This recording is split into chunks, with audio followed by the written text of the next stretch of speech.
নমস্কার বন্ধুরা, আশা করি সবাই খুব ভালো আছেন। স্বাগত লিপিকথায়।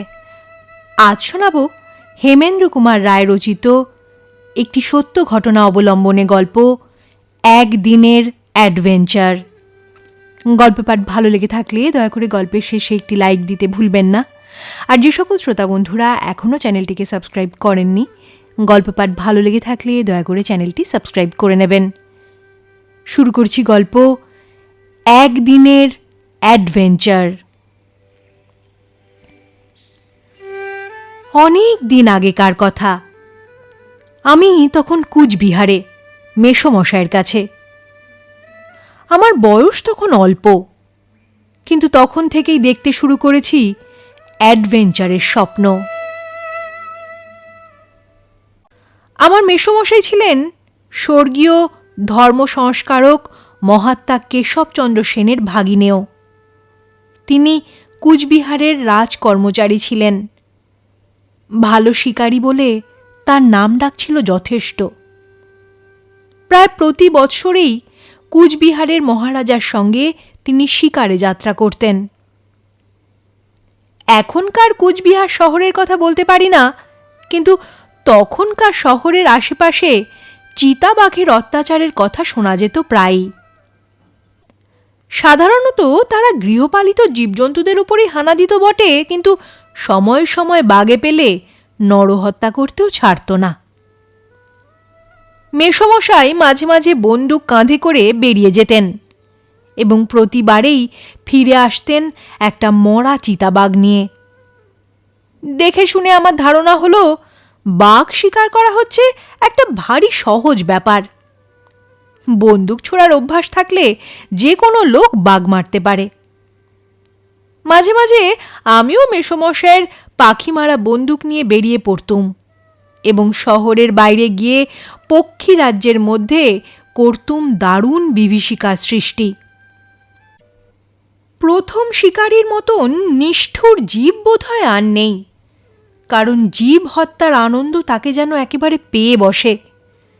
নতুন বন্দুক ছুটতে শিখে আমিও কোনো পাখিকেই রেহাই দিতুম না, তা সে শকুনি হোক আর কাক বক চিলই হোক। পক্ষী শিকারে আমার সঙ্গে থাকত কুচবিহারের বাসিন্দা একটি ছেলে। এতদিন পরে নামটি আর আমার মনে পড়ছে না, সুতরাং তাকে প্রশান্ত বলেই ডাকব। প্রশান্ত ছিল অতি ওস্তাদ ছেলে। কোনো কাকই সবচেয়ে উঁচু ডালে বাসা বেঁধেও তার হাত থেকে রেহাই পেত না। প্রশান্ত গাছে চড়ে ঘুড়ির সুতোয় মাঞ্জা দেবে বলে কাকির ডিম চুরি করবেই। কোনো গৃহস্থই দুরারোহ পাঁচিল দিয়েও তার কবল থেকে বাগানের পাকা ফল রক্ষা করতে পারত না। প্রতি মাসে অন্তত দিন 15 সে স্কুল থেকে পালিয়ে পথে বিপথে টোটো করে ঘুরে বেড়াত। অথচ বাৎসরিক পরীক্ষায় সে নাকি নম্বর পেত সবচেয়ে বেশি। প্রশান্তের শিকারের শখ 16 আনা, কিন্তু বন্দুক ছিল না। এ অভাব সে কতকটা পূরণ করে নিলে ধনুকধারী হয়ে বাঁখারি ও কঞ্চি দিয়ে স্বহস্তে তৈরি করে নিলে ধনুক ও বাণ। তার অস্ত্র দেখে আমি হেসেই ফেললুম। প্রশান্ত বললে, হেসো না হে ভায়া, হেসো না। তীর ধনুক বড় ফেলনা নয়। ত্রেতায় রামচন্দ্র আর দাপরে অর্জুন এই তীর ধনুকের জোরেই মহাবীর হতে পেরেছিলেন, বুঝেছ? আমি বললুম, কিন্তু রাম আর অর্জুন কলিকালে জন্মালে তাদের বীরত্বকে লুপ্ত করবার জন্যে দরকার হতো মাত্র একটি দোনলা বন্দুক। প্রশান্ত মাথা নেড়ে বললে, না হে না, আমি কেতাবে পড়েছি সেকালেও বন্দুক ছিল, নাম তার নালিকাস্ত্র। কিন্তু রাম আর অর্জুন তারও চেয়ে শ্রেষ্ঠ মনে করতেন ধনুকবাণকে। আমি বললুম, বেশ, তাহলে পরীক্ষা করে দেখা যাক শ্রেষ্ঠকে, তোমার ধনুক না আমার বন্দুক। পরীক্ষা প্রায়ই হতো। সব সময় আমার বন্দুক যে জিতত এমন কথা বলতে পারি না, কারণ লক্ষ্যভেদ করবার ক্ষমতা আমার চেয়ে প্রশান্তেরই ছিল বেশি। তার সঙ্গে একদিন পাখি শিকারে বেরিয়েছি। ঠান্ডা শীতে তপ্ত রোদের ছোঁয়া পেয়ে চারিদিকে শ্যামলতার ভেতর দিয়ে লীলায়িত হয়ে যাচ্ছে যেন পুলকের হিল্লোল। এগাছ ওগাছ থেকে কাকের দল আমাদের দুই মূর্তিকে দেখেই কা কা রবে নিরাপদ ব্যবধানে উড়ে পালাতে লাগলো। কাকেদের সমাজে আমরা বোধহয় হত্যাকারী বলে মার্কা মারা হয়ে গিয়েছিলাম। কুচবিহার শহরের উপকণ্ঠে একটি বদ্ধ নদী আছে। আমরা প্রায় তার তীরে তীরে পাখির খোঁজে ঘুরে ঘুরে বেড়াতুম। সেদিনও সেখানে গিয়ে দেখি স্রোতহীন নদীর জলে সাঁতার কাটছে একটি ধবধবে রাজহাঁস। প্রশান্ত বললে, ভাই তুমি বন্দুক ছুঁড়ো না, আমি আজ রাজহংস শিকার করব। আমি বললুম, হাঁসটা যদি কারোর পোষা হয়? প্রশান্ত বললে, সেই জন্যেই তোমাকে বন্দুক ছুঁড়ে শব্দ করতে মানা করছি। আমার ধনুক কেমন নীরবে কার্যোদ্ধার করে দেখো। বলেই সে বাগিয়ে ধরলে ধনুক। ধনুক নীরবেই বাণ ত্যাগ করলে বটে, কিন্তু পর মুহূর্তেই নদীর ওপার থেকে বিষম চিৎকার করে কেঁদে উঠল একটা দিগম্বর ছেলে। ধনুকের বাণ লক্ষ্যভ্রষ্ট হয়ে বিদ্ধ করেছে সেই ছেলেটার একখানা হাতকে। আমি বললুম, সর্বনাশ, করলে কি প্রশান্ত? প্রশান্ত বললে, যা হওয়ার হয়ে গেছে, আর কোনো উপায় নেই, এখন তাড়াতাড়ি পা চালিয়ে সরে পড়িয়ে এসো। আমি দ্বিধাজড়িত কণ্ঠে বললুম, কিন্তু আমাদের কি এখন ওই ছেলেটার কাছে যাওয়া উচিত নয়? আমার হাত ধরে টানতে টানতে প্রশান্ত বললে, পাগল, মানুষ শিকারের অপরাধে জেলে যেতে চাও নাকি? আমরা দ্রুত পদে মাঠের ভেতর দিয়ে অগ্রসর হতে লাগলুম। খানিক দূর এগিয়ে গিয়েই পেছনে শুনলুম মহা কোলাহল। ফিরে দেখি ২০-২৫ জন লোক বেগে ছুটে আসছে আমাদের দিকে। তাদের অনেকের হাতেই রয়েছে বড় বড় লাঠি। প্রশান্ত দাঁড়িয়ে পড়ে বললে, ওদের মাথার উপর দিয়ে একবার কি দুবার বন্দুক ছোড়ো তো, বন্দুকের ধমক শুনলে ওরা আর পালাবার পথ পাবে না। আমি বললুম, মাপ করতে হলো, শেষটা টিপ ফসকে যদি কারোর গায়ে গুলি লাগে, তুমি কি ওকে ফাঁসি কাটে চলাতে চাও? কিন্তু ওরা আমাদের ধরতে পারলে কীরকম আদর করবে জানো তো? জানি, কিন্তু ওরা আমাদের ধরতে পারবে কেন? দৌড় মারো। মারলুম দৌড়। অত জোরে যে দৌড়তে পারি আমি নিজেই তা জানতুম না। হোঁচট খাই, বেদম খাই, চোখে অন্ধকার দেখি, তবু দৌড় দৌড় আর দৌড়। মাঠ পেরিয়ে পেলুম বন। বেপরোয়ার মতো ঢুকে পড়লুম বনের ভেতর। বন ক্রমেই নিবিড়, পদে পদে বাধা, বড় বড় গাছের পর গাছ, কাঁটা জঙ্গল, ঝোপঝাড়, আগাছায় ঢাকা ঢিপি ঢাপা, পথের রেখা অদৃশ্য। আর অগ্রসর হওয়া অসম্ভব, দেহের শক্তিও গেল ফুরিয়ে। একটা মস্ত গাছের গুড়িতে ধাক্কা খেয়ে প্রশান্ত ধপাস করে বসে পড়ল। আমিও আসন নিলুম তার পাশে। প্রশান্ত হাঁপড়ের মতো হাঁপাতে হাঁপাতে বললে, এখন স্বয়ং জম এলেও আমাকে এখান থেকে এক পাও নড়াতে পারবে না।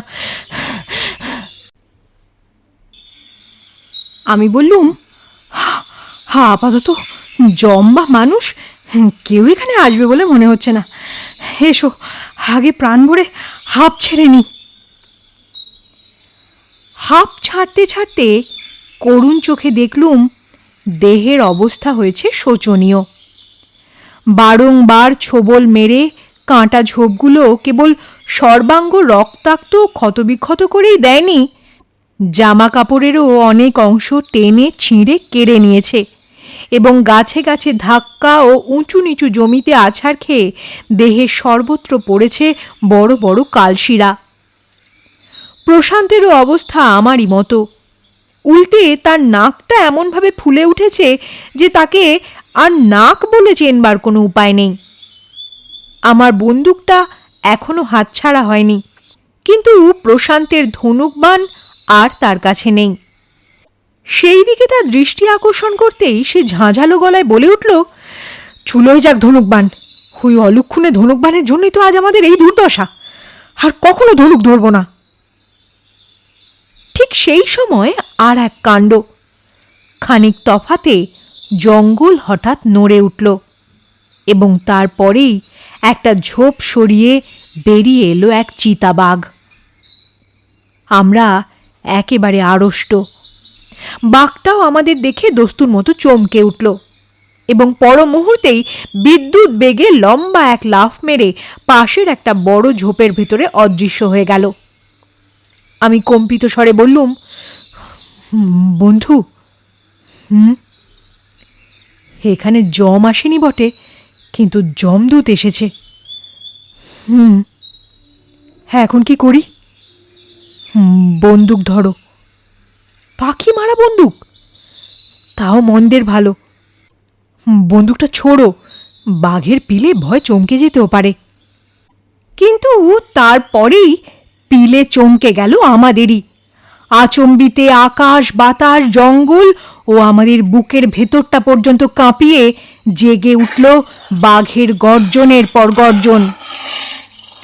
সামনের বড় ঝোপটার এধার থেকে ওধার পর্যন্ত যেন বিষম যন্ত্রণায় ছটফট করতে লাগলো।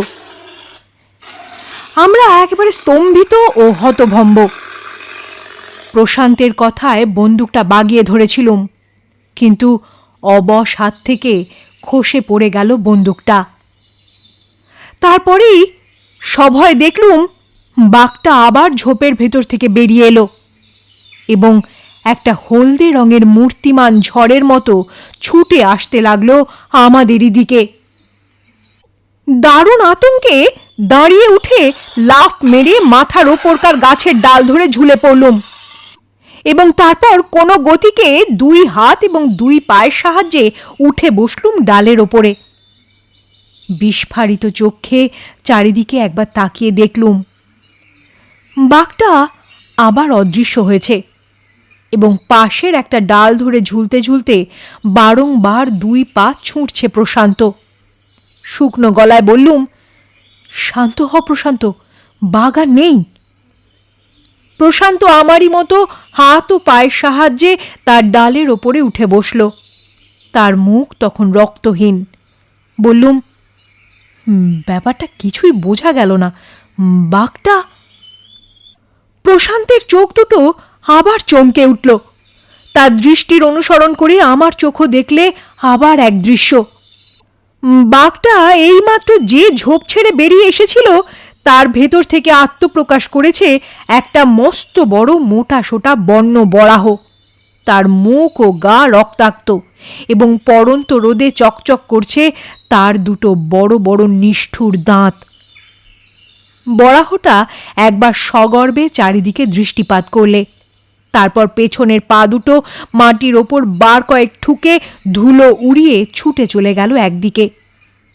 প্রশান্ত বললে, এতক্ষণে ব্যাপারটা বোঝা গেল।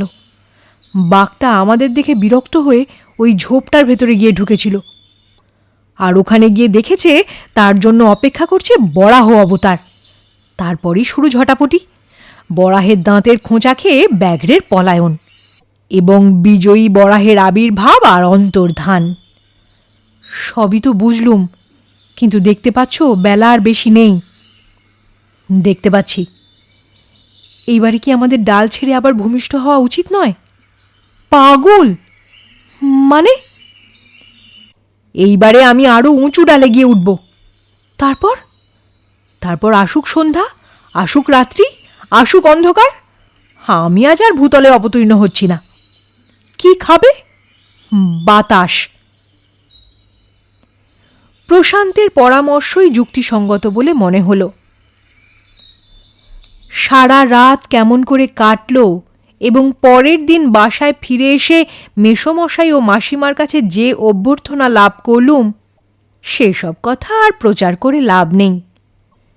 মেসোমশাই আমার হাত থেকে বন্দুকটি কেড়ে নিয়ে লুকিয়ে রাখলেন এবং প্রশান্ত আর কোনোদিন ধনুক ধারণ করেছে বলে মনে হয় না।